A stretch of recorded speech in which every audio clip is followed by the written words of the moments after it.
Ababaka ba Parliamenti apatula ku lukiiko lw'amawanga g'obuvanjuba bwa Ssemazinga wa Africa luyite East African Legislative Assembly baagala baweebwa akasiimo nga bawumudde emirimu gyabwe mu lukiiko luno. Wabula mu bbaga eriyamba abakozi okubawa akasiimo kaabwe liyite Retirement Benefit Bill tebaliimu.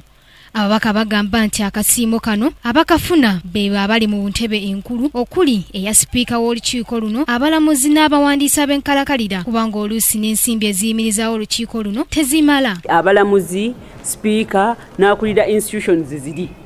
Naye kakati nga mu bamide mba mutwagaliza naffe muyinza okugira ne muleeta ekirowoozo ti n'ababaka ba Parliament nabo babateekemu naye nga fonaawo tebaliimu. Ffe tubali tutunuulidde nti olw'okubanga tulina ensawo nfunda ffe katugire nga tuguma naye bannaffe abali eri ku ntikko bo tubakolereyo ka package maybe maaso eyo ebintu ebibanga biteredde n'ababaka ba Parliament balifiibwako. Okusinziira ku mubaka Bernard Mulengani, ensimbi eziyimirizaawo olukiiko luno ntono ddala nga kino kiviirako n'abamu okuva mu lukiiko luno nga tebafunye ensako ya kusiimibwa. Mulengani ayongeddeko nti amawanga g'obuvanjuba bwa Africa bwe gaba gakola embalirira yaago tegateekamu nsimbi za kufujjira lukiiko luno. Amawanga nga Burundi ekikireetedde kibadde mu butabanguko obubaddewo bwava mu kulonda bwe babaddemu.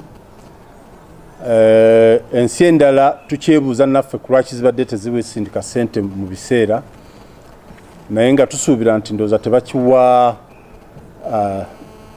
priority. N'ekirala kye tulowooza nti buli bwe tuba twakava mu bajeti ensi zonna ziba zikyalina okweterezaamu okulaba bwe zifuna essente zezisindika mu bintu by'okukozesebwa. Wabula era ababaka bano baagala wabeerewo ennongoseeza mu mateeka agamu naddala mu by'obusuubuzi obutabeerawo okusikangana muguwa mu basuubuzi ab'enjawulo bwe baba batambuza ebyamaguzi byabwe mu mawanga amalala agali mu kago g'obuvanjuba bwa Africa. Oyinza okwesanga nga mu Kenya mu ggwanga lyaffe erya Uganda nti oba ekibonerezo ekigabibwa kya mwaka gumu ng'ate Kenya kya myaka 3. Kati ebyo nebina tuba tulina biharmonizing nga nebibeera nga biri uniform nga tuli ku level yemu. Kiringa nga bw'onooleeta truck tulinawo Axle Load Control Bill eyayisibwa Parliament. Naye ng'ojja kwesanga nti Kenya emmotoka baba bagikiriza ttani 10 ng'ate Uganda ekirizibwa ttani 12. Kakitegeeza tusobola leeta ttani 12 wadde Uganda zikirizibwa kubanga Kenya tulina wojja ziyisaawo.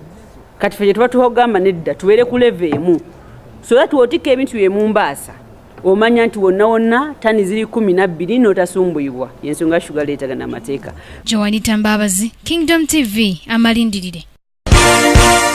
This is Kingdom TV.